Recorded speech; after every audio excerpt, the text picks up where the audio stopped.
Good morning everyone, welcome to my new mini blog.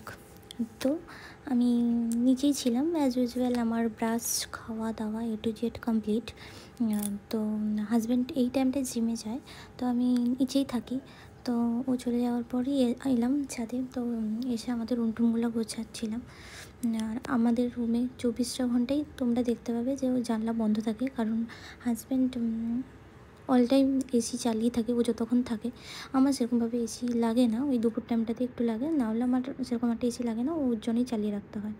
তো তারপরে আমি একটু হাঁটতে চলে যাওয়ার পরে হাঁটতে গিয়ে দেখি কত ফুল হয়েছে। এগুলো আমার শাশুড়ি মাই দেখেন উনি। তো উনি পুরো টোটাল গাছের টেক কেয়ারটা উনিই করেন। তো আমি নিচে এসে তারপর একটু রেস্ট নিই, বিকজ প্রচণ্ড গরম উপরে, প্রচণ্ড মানে লু বইছে এক্সট্রিম লেভেলের। তো এসে আমি জানলা ফালা লাগিয়ে তো রেস্ট নিচ্ছিলাম। তারপর মনে হলো যে না, একটু যাই, কিছু হেয়ার প্যাক লাগাই মাথায়, কারণ প্রচুর ড্যান্ড্রফ হচ্ছে এই টাইমটায় আমার, কেন জানি না। তো ওটা লাগিয়েই আমি বাসন টাসন ধুতে গেলাম, কারণ হাজব্যান্ড যে খেয়ে গেছিলো ওগুলো আমার ধোয়া হয়নি। তো ওগুলো আমি একটু জলে ভিজিয়ে দিয়ে গেছিলাম এসে যাতে ধুতে পারি, তো ওগুলোই ধুচ্ছিলাম। ধোয়ার পর একটু পেশেন্টও নোংরা হয়ে গেছিলো, অনেক দিনই ধোয়া হয়নি, তো ওগুলোই আমি ধুচ্ছিলাম।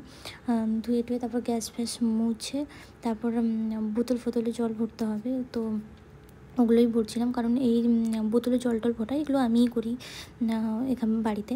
তো তারপর আমি দেখি যে পিয়ার এসছে, পন্স ব্র্যান্ড থেকে পাঠিয়েছে। তো ওটাই আমি তোমাদেরকে দেখাচ্ছিলাম। তারপর আমি শাওয়ার নিতে চলে যাই।